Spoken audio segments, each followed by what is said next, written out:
This is Jacob prepares to meet Esau. Genesis 32. Jacob also went on his way, and the angels of God met him. When Jacob saw them, he said, "This is the camp of God." So he named the place Mahanaim.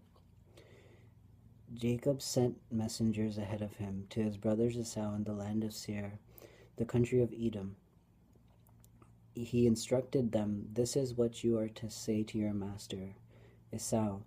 Your servant Jacob says, I have been staying with Laban, and I have remained there till now.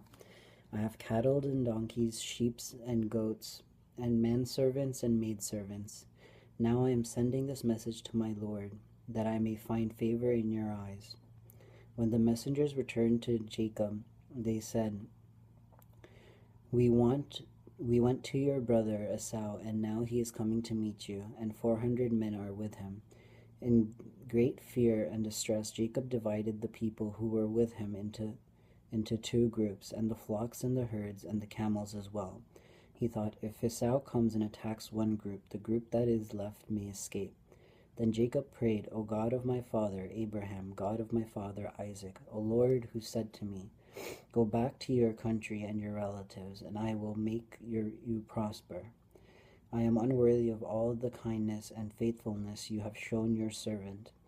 I only had my staff when I crossed this Jordan, and now I have become two groups. Save me, I pray, from the hands of my brother Esau, for I am afraid he will come and attack me, and also the mothers of their children.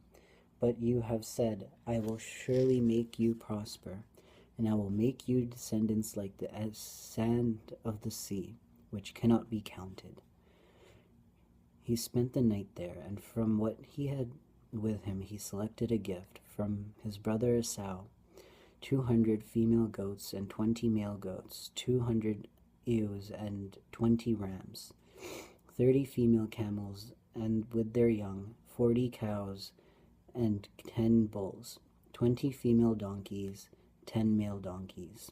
He put them in the care of his servants, each held it by itself, and said to his servants, "Go ahead of me, and keep some space between the herds." He instructed the one in the lead, "When my brother Esau meets you and asks to whom you belong, and where you are going, and who owns all these animals in front of you, then you are to say, 'They belong to your servant Jacob. They are a gift sent to my lord Esau, and he is coming behind us.'" He also instructed the second and the third and all the others who followed the herds, "You are to say the same thing to Esau when you meet him, and be sure to say, 'Your servant Jacob is coming behind us.'" For he thought, "If I pacify him and these gifts, and I am sending on ahead, later than I see him, perhaps he will receive me." So Jacob's gifts went ahead of him, but he himself spent the night in the camp. Now Jacob wrestles with God. That night Jacob got up and took his 2 wives, his 2 maidservants, and his 11 sons, and crossed the ford of the Jabbok. After he sent them across the streams, he went over all his possessions. So Jacob was left alone, and a man wrestled with him till daybreak.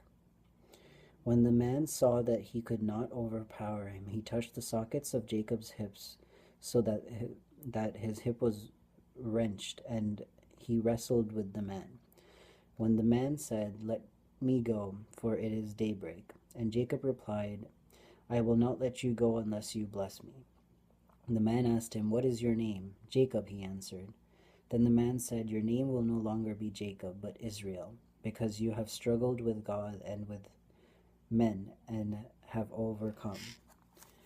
Jacob said, "Please tell me your name." But he replied, "Why do you ask my name?" Then he blessed him there.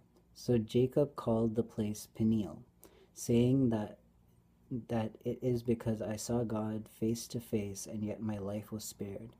The sun rose above him, and he passed Peniel, and he was limping because of his hip. Therefore, to this day, the Israelites do not eat the tendon attached to the socket of the hip, because the socket of Jacob's hip was touched near the tendon.